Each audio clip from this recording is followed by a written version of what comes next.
السلام عليكم، مرحبا بكم معايا في فيديو جديد. كيف ما ديما اليوم غادي نديرو المخنفر. كيف كتشوفوا كيجي زوين وكيجي خفيف بحال دابا هكذا الكاسكروط اولا الفطور.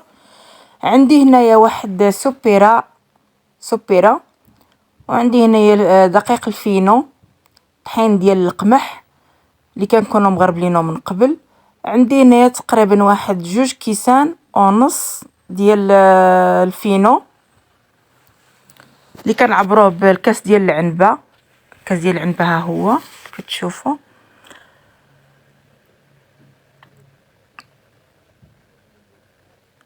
وعندي واحد معلقه ديال سنيده، وعندي معلقه ديال الخميره الفوريه. اللي ما بغاش يدير حبيبات يدير خميره المعجونه، يدير معلقه بحال. وعندي قريصه ديال الملحه درتها راه غير ما بانتش. كنخلطوا هذا الشيء هذا بحال هكذا كيف كتشوفوا. كنزيدوا معاه الماء اللي كيكون دافي، ماشي سخون بزاف، المهم كيكون دافي. وكنحاولوا اننا نبقاو نخلطوه بشويه. غير هو الماء ديروه على حسب الفينو، على حسب كل مره كيفاش كيصدق الفينو، كل واحد وكيفاش كيصدق له. احنا دابا زدنا هنايا الكاس الثاني وغادي نبقاو نخلطوا شويه بشويه.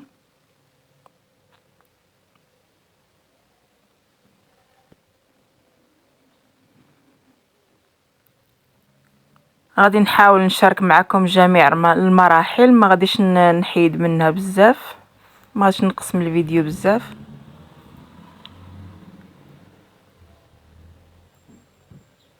هنايا هز ليا تقريبا 2 كيسان ونص ديال الماء، بحال الطحين ديال الفينو، بحال الماء تقريبا بحال 2 كيسان ونص ديال الفينو و2 كيسان ونص ديال الماء.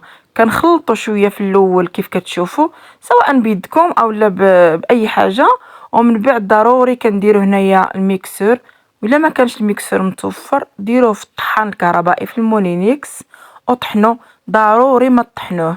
وكنزيدوا واحد الخماره ديال فاني، غير وحده صافي حتى كيولي لنا بحال هكا. وكنغطيوه ونخليوه تقريبا واحد نص ساعه اللي خدا ليا انا ديال التخمار. وهذا هو الشكل ديالو ملي كيتخمر، كيتقال شويه العجينه يعني كتشد راسها، ما كتبقاش خفيفه. صافي دابا مباشره غادي ندوزو نطيبوه. عندنا هنا واحد المقله اللي كتكون متوسطه، ماشي كبيره ماشي صغيره، شويه باش كيجيو المخنفر كيجي يعني بواحد القياس اللي هو زوين. كنديروا المقله تسخن وكندهنوها بالزيت كيف كتشوفوا.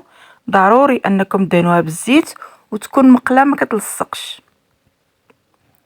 كندير القياس ديالي، القياس نتوما اللي كتحكموا فيه. الا بغيتوه يجي غليظ شويه زيدوا العجينه، بغيتوه يجي رقيق شويه، المهم راه القياس كيكون بين عينيكم. هنايا بدا كتحمر ليا شويه، وضروري البوطه تكون مهيله. هنايا انا قلبتها في مقله واحده اخرى حتى هي دهناها بالزيت باش كنسربي دغيا.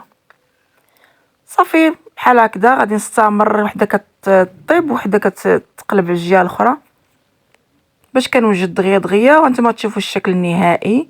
هذا هو الشكل النهائي، كيجي زوين بزاف. كنتمنى انكم تجربوه بالصحه والراحه.